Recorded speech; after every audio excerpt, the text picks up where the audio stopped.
Good morning, greetings, friends, and welcome to The Bright Side, your nutritional program dedicated to the understanding of the vast world of nutrition and nutritional supplementation. I'm your host, Pharmacist Ben, nutritional pharmacist from Boulder, Colorado. I use nutritional supplements where other healthcare practitioners use toxic pharmaceutical drugs and sometimes deadly medical procedures.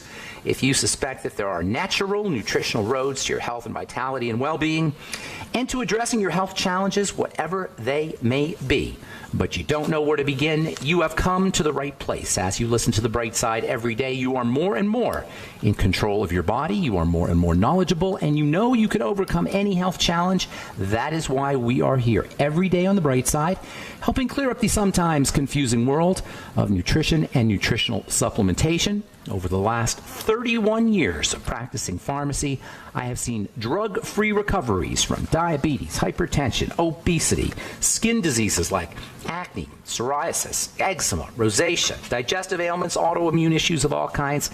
Recoveries that by the standards of modern medicine can only be called a miracle.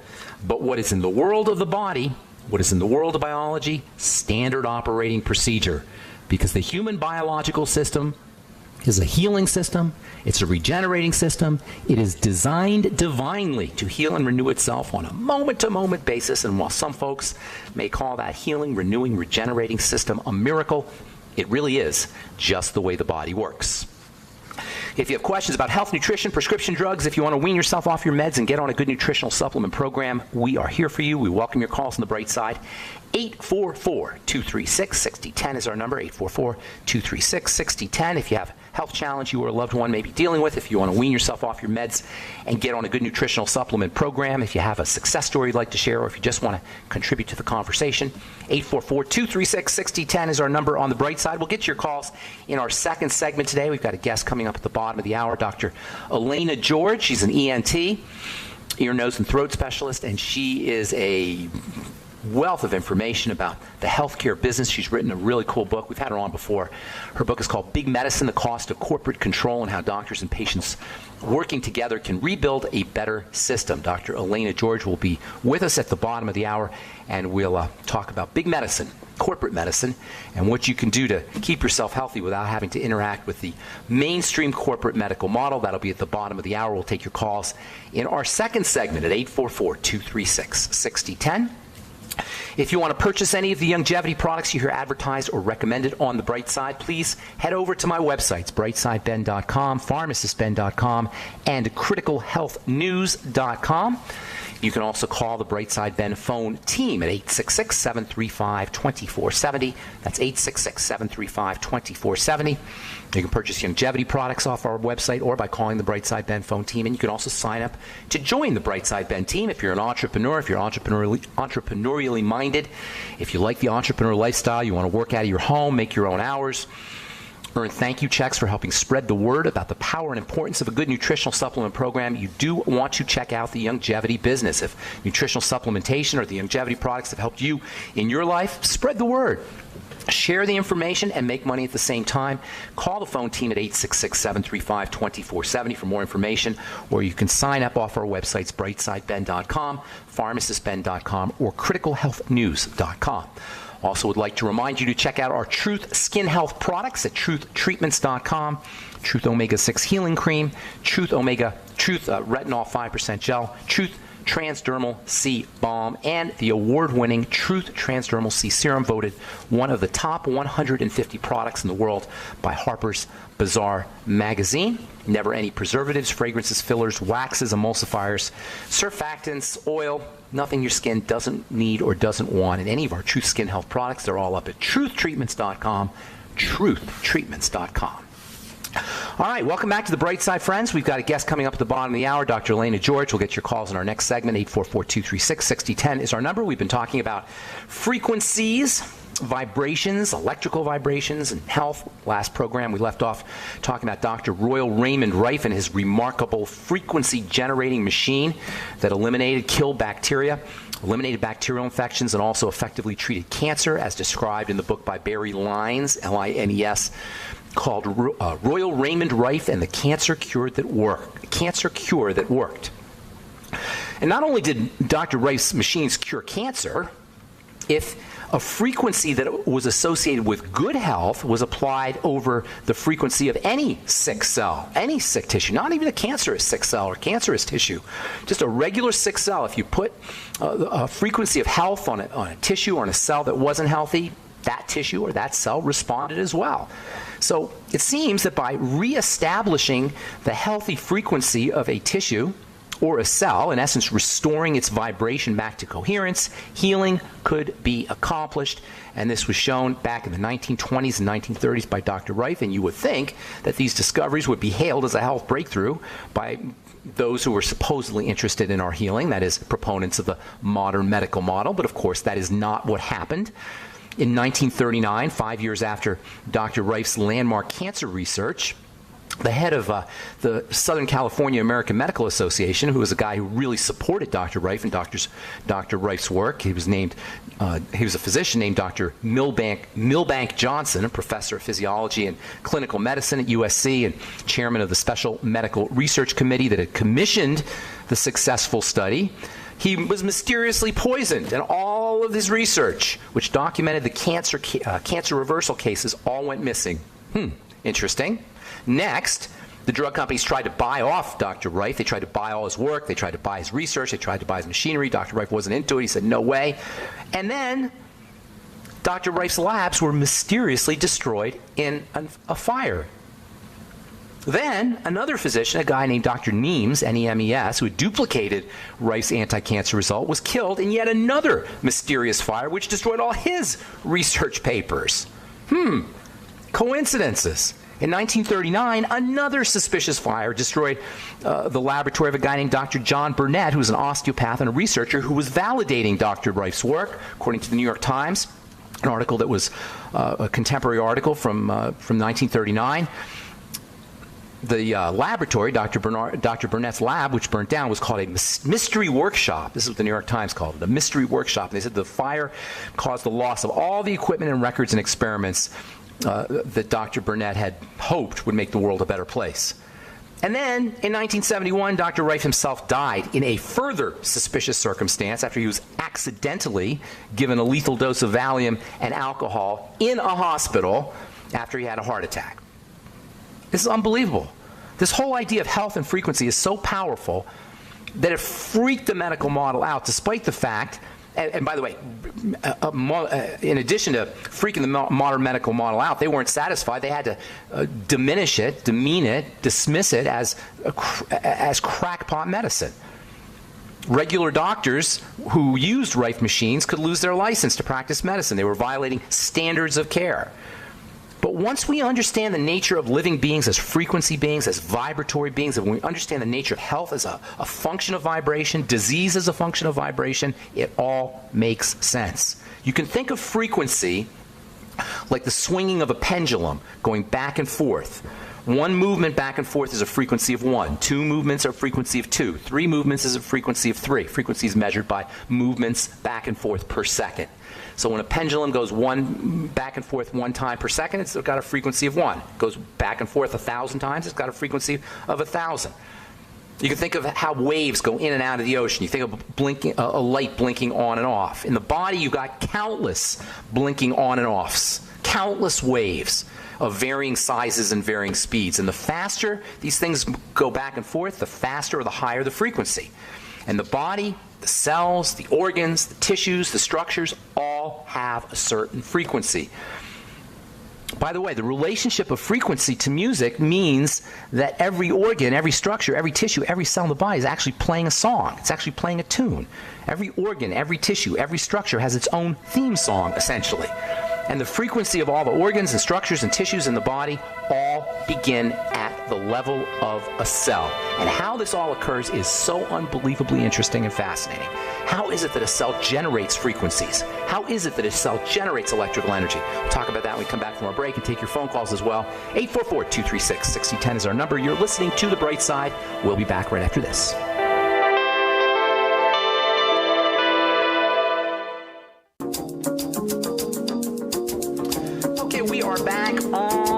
Side. I'm Pharmacist Ben. 844-236-6010 is our number. We got Dr. Elena George coming up at the bottom of the hour. She's the author of Big Medicine, the cost of corporate control and how doctors and patients working together can rebuild a better system. Dr. George will be sharing her very extensive knowledge about the medical model, prescriptions, medical care, and her take on Big Medicine, as she calls it, at the bottom of the hour. We'll get your phone calls here.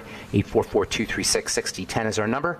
We'll get your phone calls in this segment. So tomorrow we'll continue talking about frequencies. I want to tell you how frequencies are generated at the level of a cell. It's very fascinating. It has a lot to do with nutrition and has a lot to do with our diet. We kind of got away from talking about nutrition for the last few weeks because this, what I consider to be the really fundamental nature of vibration and electricity when it comes to good health, but nutrition plays a role as well. In fact, nutrients and vitamins and minerals, essential nutrients, the so-called mighty 90 essential nutrients, work electrically. They work because they help cells generate frequencies and electricity, and it's a really fascinating process. It has a lot to do with how we eat, and what we don't eat, what we should be eating, what we shouldn't be eating, and how we're supplementing as well. I'll give you a clue. It has something to do with minerals and electrolytes, but more than that, it has a lot. There's other things too, but minerals and electrolytes are key players in helping cells generate electrical energy, and that's one of the main reasons why you want to make sure that you're getting your Beyond Tangy Tangerine and colloidal minerals, making sure that you're getting your potassium and your sodium and your magnesium, so-called electrolytes. We'll continue talking about this very fascinating subject, electricity and frequency and vibration in the cells, as well as the relationship of nutritional supplements to the electrical energy of a cell tomorrow as we continue discussing coherence and vibration and health on the bright side. 844-236-6010 is our number. Let's go to Don in Ohio. Good morning. Welcome to the bright side. Don, what's up? Don, going once. Don, going twice. Okay. Oh, okay. Sorry, my phone just broke up there. Hey, I was wondering. Hey, what's up, man? Not much. How you doing, Ben? I'm doing good. How can we help? Hey, I was reading recently that you can get what kind of looks like acne on your chest from like a fungal overgrowth, and I can't. Do you know anything about that? Or I don't buy it.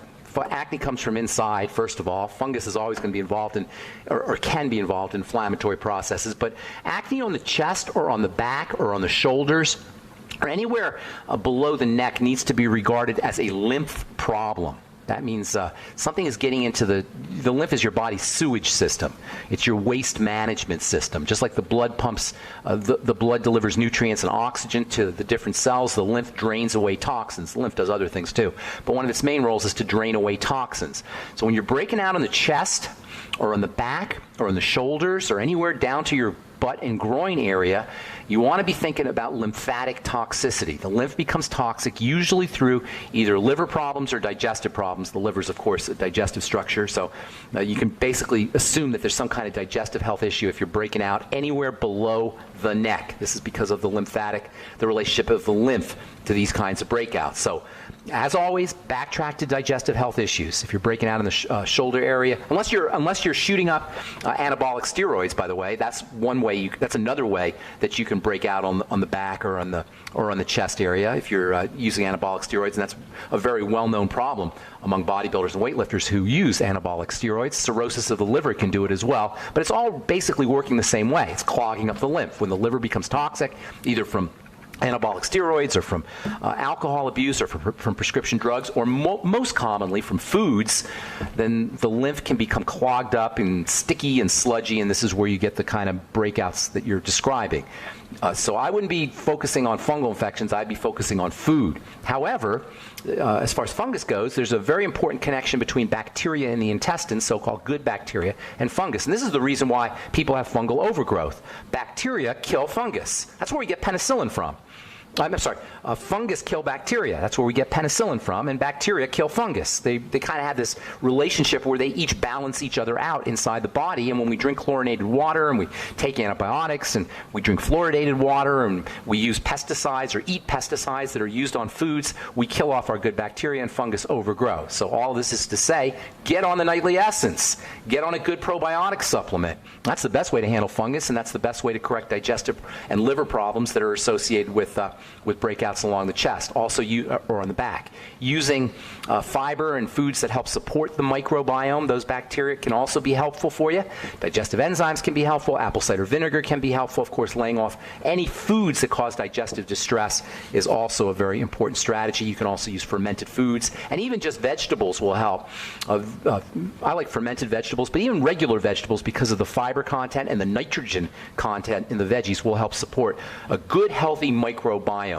Get on the nightly essence, eat your veggies, make sure that you're using fiber, grinding up flaxseed fiber, your ultimate enzymes, apple cider vinegar. All of these are great ways to support the microbiome, to support digestive health, and help clear out the lymph. You can also do lymphatic drainage if you have a practitioner, an esthetician that you're working with, a skin health practitioner. They can do lymphatic drainage, and that can also help you. And another really interesting way to help support lymphatic health is to hang upside down on one of those inversion devices. Does that make sense there, Don? Makes sense. Thanks, Ben. Good deal. Have a great day. All right, let's see if we can get a couple more calls in. Let's go. Brian in New Hampshire. Welcome to the Bright Side, Brian. What's up? Hey, Ben. I just wanted to pick up on the subject that you just had in the first segment. It's kind of interesting. Would this have, is this vibration study, would you say it's maybe related to the concept of binaural beats? Yeah. I'm not sure. Binaural beats are interesting. That's another interesting thing. Hemisync. Have you heard of hemisync, the binaural beats? Yes. Binaural beats are a way of generating brain frequencies by adjusting the type of the type of vibration or frequency that comes in the left ear with the vibration or frequency in the right ear. By balancing them out in a certain way, the brain will kind of subtract the two frequencies and create a third frequency. And if it's done correctly, you can actually generate what's called alpha waves or theta waves, relaxation brain waves. I'm going to spend some time talking about these brain waves here in the next couple of days. But basically speaking, the binaural beats are a way of supporting brain frequencies that are associated with relaxation and learning, as opposed to brain frequencies that are associated with problem solving. You can actually help stimulate any brain frequencies. You know, there's 4 major brain frequencies. They call them alpha waves, or alpha frequencies, beta frequencies, theta frequencies, and delta frequencies. There's a couple other ones, but those are the 4 main ones. And by using these binaural beats, you can promote either alpha or theta or delta or beta. Beta being associated with problem solving and focusing, so you can use hemisync to induce beta waves if you're trying to learn something or focus. If you want to go into a hypnotic state, you can use binaural beats to generate alpha brain waves. You can use binaural beats to generate theta brain waves if you want to go into a deeper hypnotic state. And if you want to fall asleep, you can use binaural beats to help generate delta brain waves. And I use them personally every day via an app that I have on my smartphone. I forgot the name of the app, but you can just Google go to the App Store on your smartphone and look up binaural beats. And there's lots of good apps that will actually generate binaural beats, and you can use them for various things. If you want to learn, or you want to go into a hypnotic state, or you want to fall asleep. Does that make sense, Brian? You there? Did we lose Brian? Brian? I don't know where Brian went. I'm here, Ben. I'm sorry. I was muted. No problem. Does that make sense? That was really helpful. Okay, good deal. Let me pick up one more thing after the break, if that's okay. You know what? I got a guest coming up at the bottom of the hour, Brian. I'm sorry, but if you call back tomorrow, we'll get you first up, okay? We'll do it. Thanks so much for your call, buddy. Okay, take care. All right, we got Dr. Elena George coming up in our next segment. Her book is Big Medicine, The Cost of Corporate Control and How Doctors and Patients Working Together Can Rebuild a Better System. I'm Pharmacist Ben. You're listening to The Bright Side. We'll be back right after this.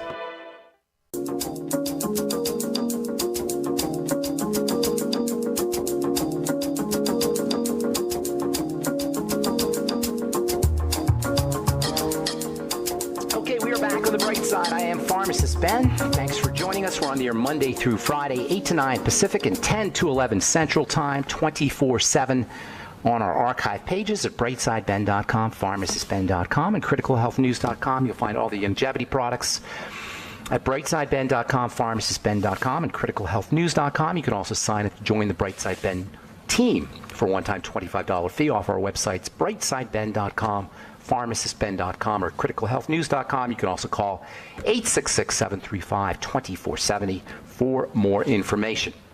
All right. So I am really excited to have our next guest on. Dr. Elena George has been on the program before.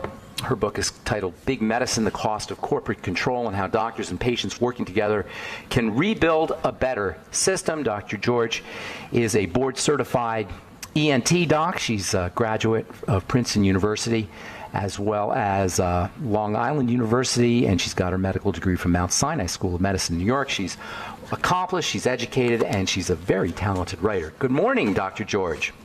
Good morning. It's a pleasure to be with you again. Thank you so much, and thanks for wanting to come back on the program. So for the listeners who haven't heard of you or didn't hear the program when you were on, I think it was probably 6 months ago or maybe a year ago now. Give us a little background about how you got into medicine and then how you got into anti-medicine, if I could say that.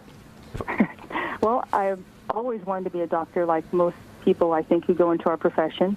And I started off by wanting to be a cardiovascular surgeon, and I ended up as an ear, nose, and throat surgeon because I actually love the art as well as the science of medicine and being able to help patients and think outside the box. And it seemed like and is the best specialty to do that because you get to see people of all ages with all medical issues, and it's just a joy to be able to do what I was put on this earth to do. And then how did you get into this? How long did it take you to understand that there was kind of a scam going on? Oh, wow. I'd say it started personally when my mom and dad became ill, and I had to navigate the system and seeing how broken it was and how it was not about patient care. People were numbers, and it was one size fits all. It really opened my eyes to thinking that there must be a better way. And we started natural treatments with my mom, and she improved dramatically. And it was an eye-opening experience, and it allowed me to actually start doing my own due diligence. And it's not about drugs. It's not one size fits all. It's about fixing the problem, treating the problem and the patient, and not just a disease state. And that's how I started it. My practice has evolved since then. And I love what I do, and I'm passionate like you are about treating patients and educating them so they understand there's more than one way to get you better. Okay, so I'm going to play devil's advocate here, okay? Because I'm a pharmacy. I'm the pharmacy version of you. You're the doctor version of me. I mean, we both are on the same page here. So I'm just going to play devil's advocate here. You mean drugs don't make me better? You mean my statin drugs aren't going to make me healthy? How does that work? What is it about drugs? I thought they make me better. Well, I like to consider them a controlled poison. You know, they have a band of efficacy where they work, and not everything works for everybody. Everybody's chemistry is different. Everybody is an individual. So it's all about getting to know your patient, spending time with them, and figuring out what made them sick in the first place so you can make a treatment plan that's unique. All right, so you're come down really hard on this Affordable Health Care Act in your book, and justifiably so. I'm the same, like I say, I'm on the same page with almost everything you talk about in your book. You call Obamacare corporate-driven medical serfdom. Explain. It's all about taking away the control from the doctor and the patient. I'm old school. I learned and I took the Hippocratic Oath. Doctors may not do that anymore, but I was one of the classes that did. And it should be about whatever the patient and the doctor decide. It shouldn't be centralized. It shouldn't be an algorithm-driven system. And it shouldn't be run by actuaries who stand to gain by the loss of someone's going to win in this. It should always be the patient. And in this system, it's not. It's the government. It's their agents of the government, the insurance companies, etc. And you have to think about who wrote the bill. Doctors and patients were not in that room when that bill was crafted. It was the same interests that stand to gain by people being sick, staying sick, and making money off of them. So it wasn't healers or healthcare professionals that crafted this thing. It was vested interests. That's fascinating. Now, explain what you mean by health by algorithm or health by actuary. What do you mean by that?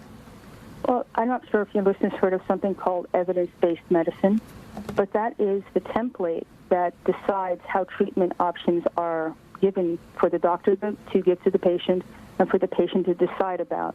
And they're driven by by big pharma, really. They're the ones. What is evidence-based? Explain what you mean by evidence-based medicine.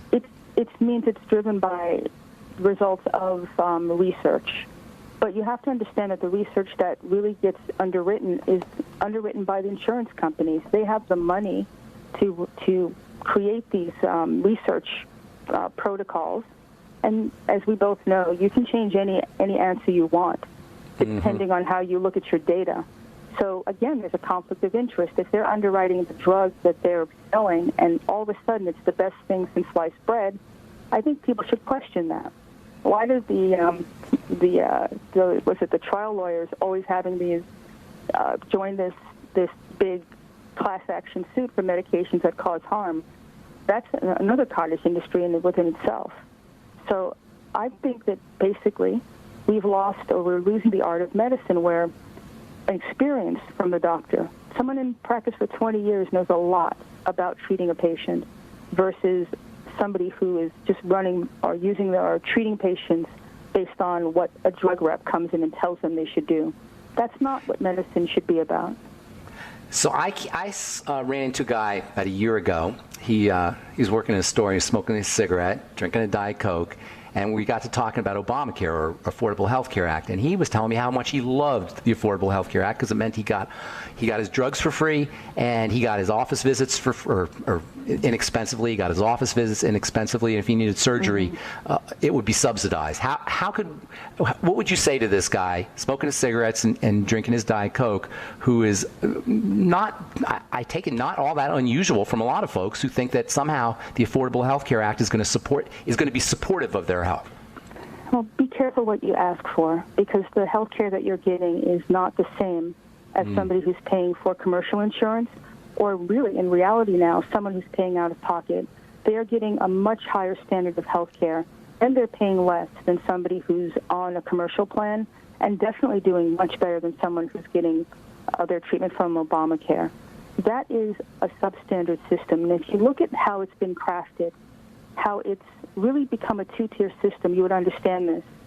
The cancer treatment in our country, if you, God forbid, you're diagnosed with cancer and you have the Affordable Care Act, you can't go to Mayo Clinic, you can't go to the Cleveland Clinic, you can't go to Sloan Kettering. They don't take your insurance.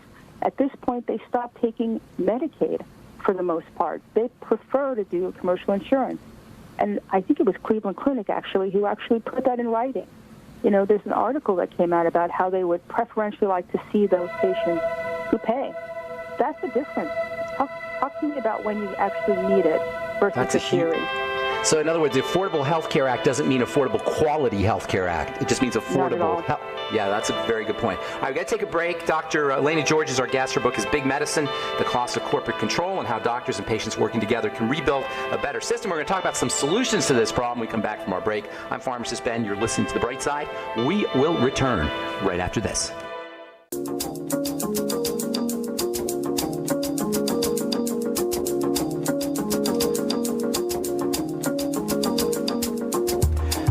Back on The Bright Side. I am Pharmacist Ben. We're talking to Dr. Elena George about her book, Big Medicine, The Cost of Corporate Control, and how doctors and patients working together can rebuild a better system. Before I forget, Dr. George, what is your website, and how can folks get the book if they want? They can go to Elena, Elaina, George, like the man's name.com, and they can read my blogs and also purchase the book if they like at that site. And there's tons of great information in your blogs. You're a very talented writer, by the way, Dr. George. You're still practicing, correct? I am, and I'm a solo practitioner, so I'm out there on the front line. And do you take Medicare and work with the ACA, work with the Affordable Health Care? I don't, because I want to practice medicine using the Hippocratic Oath. At this point, if you take Medicare, you are guilty before assumed to be innocent. And even if you undercharge somebody, if you don't charge them the allowed amount, that's considered fraud. And you can be jailed if you do that more than 3 times. That's when I said I'm done. I'd rather see these patients free, reduce the rate, barter, do what I have to do to help my patients see me without the oversight and the insurgence of the government. I'm done with it. Explain to the listeners this whole idea of standards of care and how that fits into the ACA. Let's talk about the ACA in terms of the real reason behind it. It's not about health care. It's about control. It's about control of the fix of the economy. It's a control of how patients access physicians. It's a centralization of the money. We're talking about patients, you're getting subsidized. That's awesome. But if you actually make more money the next year, that will be clawed back in your tax return. Nobody tells you that. So nothing's free in this system. And the physician is held to just as rigid a standard as the patient. You have to treat the patient using these standards. If, for example, if someone has a diabetes or high blood pressure, there's only certain medicines you can treat them with. If you admit them to the hospital and they get readmitted within 30 days with the same diagnosis, the hospital won't be paid. There's all these sticks written into this law that actually makes it harder for people who are sick to get proper care. Nobody wants to take the risk of getting dinged and getting their fees reduced or being put in jail or being fined for actually doing what they're supposed to do for the patient. And that's where the realness of it never gets told because doctors don't talk about it. We just do our jobs and we try to work around it. But it's at a position now where you have to decide if you want to practice medicine using the Hippocratic Oath or practice medicine being an agent of government. The health information technology, the electronic medical records are not the patient's friend at this point.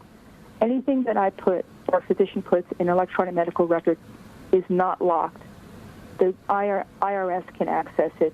The Homeland Security can access it. Wow. If you have a Affordable Care Act and they find you committed fraud by your tax return and you're getting a subsidy, they're coming after you. If I write a prescription for Wellbutrin, which is a type of antidepressant, but I'm treating my patient to help them stop smoking, that Wellbutrin follows them. And if they want to get a license off firearm, if they want to work for the government, the question is, will it follow them as a crazy diagnosis, right? So these things are not, there's consequences for everything that's being done. And I'm here to tell you that you need to think bigger, broader, not just what's in it for you, but how it actually could affect you down the road. So now you have Congress wanting to repeal the ACA. What do you think about a replacement? It's going to be the same thing, right? You know, if it were me, they'd need to scrap the whole thing and start over and let the doctors and the patients help craft the bill. Ultimately, it needs to be a fee-for-service, cash basis practice, where the market rules. It's cheaper now to access health care in our system if the patient knows what the costs are than if an insurance company administers it. They're taking money off the top, they're taking money from the patient, and they're denying care. That's what's going on. Here in Georgia, Blue Cross decided that they were going to decide what constituted an emergency. And if you went to the ER and they said, hey, that diagnosis is an emergency, we're not paying for it, they're now inserting themselves between the doctor and the patient is the one getting hosed. I'm really, this is the reality what we're living in. They have a lot of power, and they're ruling the healthcare system at the expense of the doctor and the patient. We need to take our power back. So you have health decisions that are being made by bookkeepers and pencil pushers and insurance bureaucrats and people who have nothing to do with health, who don't know anything about health. They just know about bottom lines. Well, they actually know that they have a conflict of interest, and if they deny care, they make more money. On my last blog, I have a picture of a graph of the growth of physicians versus administrators, and the growth of administrators to physicians have gone up 17 to 1 over the past 10, 20 years. That's who's making the decisions, and their fiduciary responsibility is to the hospital, or to the insurance company, not to the patient. What is the morale that's associated with this among doctors, in your opinion, and the doctors that you know? It's horrible. And I've lost so many colleagues who've left the profession, and the suicide rate amongst physicians is 400 doctors a year are committing suicide. Since the passage of the Affordable Care Act. It's a disaster, and medical students for that matter. We're under siege as a profession, and all we want to do is help people, and we're being thwarted. We're being criminalized, demonized. We want to cut off feet, take tonsils out for money. That's not what's happening. 7 cents of the healthcare dollar goes to the doctor. The rest goes to administration. It's not us that's causing the costs to rise. Right. It's the system. We need to take our power back, and how we do that is to educate our patients that we need to work together. Let's cut the middleman out. Let's have direct primary care practices. Let's do medical cost sharing. Let's do barter, sliding scale. There's a growth of free market systems out there that people are really, really accessing the healthcare system and paying a fraction of what they spend when they use their insurance card. So somebody's sick, say, they understand that if they're going to try to take advantage of the Affordable Care Act or Obamacare, whatever you want to call it, that they're going to be stuck with certain protocols based on, as you say, algorithms and actuarial scales and centralization of pharmacology, of pharmacological interventions and surgical interventions, et cetera. What is a patient to do? Where can a patient find a physician who works the way you're describing? They can go to my website, drelenageorge.com. I have a list and links of all these other systems in place. American Association of Physicians and Surgeons is an example. Association of Independent Doctors, jointhewedge.com, libertyoncall.com or .org. These are all websites that actually list doctors who are like-minded, who work with the patients. And we're talking specialists, internists, everybody. Natural, people holistic. There's a whole group of us, and growing, who are bucking this system, who want to practice medicine the old-fashioned way, and it's not going to be that expensive to do it. That's tremendously exciting. That's tremendously exciting. So this is drelenageorge.com, is that correct? That's correct. Dr. Elena George, that's ELAINAGEORGE, drelenageorge.com. And I really encourage anybody out there who's interested in the subject or who's sick, who knows somebody who's sick, to really check out Dr. George's website. She's got a great blog, and she's a really very, very talented writer. And also to check out the book, Big Medicine, The Cost of Corporate Control, and how doctors and patients working together and rebuild a better system. Doc, you're one of the good gals, I should say. And thank you so much for doing this work. It's really, really important because doctors do have a special role to play. And I'm guilty a little bit of ripping on the medical model and lumping physicians into that. But there are, like you say, physicians who are dedicated to health and dedicated to patients and who really want to do a good job. And unfortunately, they're hamstrung by the system, like we all are hamstrung by the system. The system is not out for the individual, and this is all we always run into this, where it's the institution versus the individual. And the individual is always going to lose that battle. Dr. George, you're awesome. Thank you so, so much. I appreciate it. And good luck with your practice. Let's see here. One more time, Dr. Elena George. One more time, your website, drelenageorge.com. drelenageorge.com, correct. Okay, thank you so much. Anybody can contact me. I'd be happy to speak with them. You take emails as well? I take emails, yep. And you have a way, they have a way of communicating to you via your website? Yes, they do. And you do see patients in the Georgia area, if anybody's listening from the Georgia area? Where are you in Georgia? In Atlanta? In Atlanta proper, And they can just find you on the internet? They sure can. Okay, good deal. Peachtree ENT Center. That's the website number or name. Thank you so much, Dr. George. It's a pleasure talking to you. Appreciate it. Have a great day. Thanks for your work, too. You too. All right, take care. All right, that was Dr. Elena George, the book Big Medicine, The Cost of Corporate Control, and how doctors and patients working together can rebuild a better system. Dr. Elena George is not only quite brilliant and a talented writer, she's also one of the good gals in the world of medicine. Her website, drelenageorge.com. All right, that's all the time we have for today on The Bright Side. Tomorrow we'll continue talking frequency. We'll talk a little bit about nutritional supplementation and how you can support cellular vibration using nutritional supplementation. We'll do that tomorrow on The Bright Side. Please check out my websites, brightsideben.com, pharmacistben.com, and criticalhealthnews.com for more information about the longevity products. Also, truthtreatments.com for more info on our Truth Skin Health products. Have yourselves a wonderful, awesome, beautiful, spectacular day. I'm Pharmacist Ben. We'll talk to y'all later. Bye for now.